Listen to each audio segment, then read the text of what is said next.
There is a Canadian in Guantanamo Bay. While other Western countries have long ago secured the release and repatriation of their nationals from Guantanamo, Omar Khadr remains languishing there 7 years after the fact of his capture. He is a child, and yet we have not insisted on his rights as a child. He was captured in combat. He has never had his POW status determined by a competent court, and yet we have never protested. He's been physically and psychologically tortured, and yet we have never demanded inquiry or remedies for him.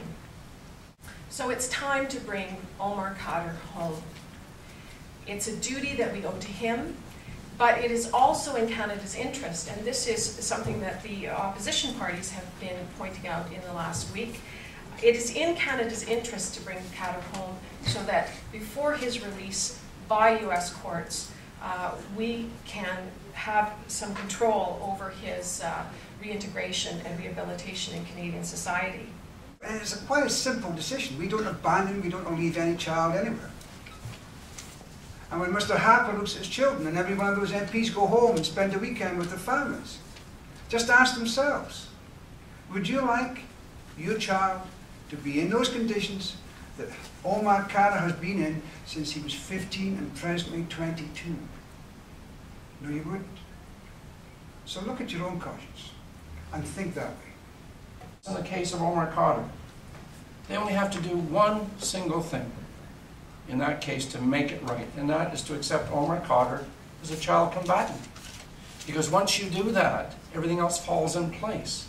My understanding is that the briefing that Prime Minister Harper has received with respect to international law regarding child soldiers has led him to believe that you are only a child soldier if you served as a soldier in a national army. That completely flies in the face of established international legal principles with respect to child soldiers, notably international legal principles that the Canadian government itself led the charge in having adopted and established at the United Nations, and which Canada has signed on to. There's no ground at all for that position or that allegation.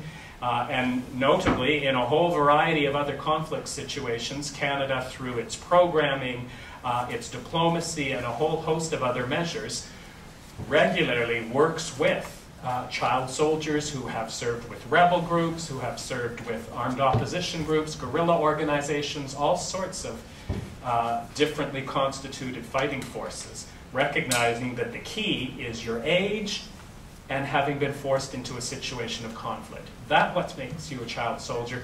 That's what's at stake in Omar Khadr's case. Prime Minister Harper needs better legal advice.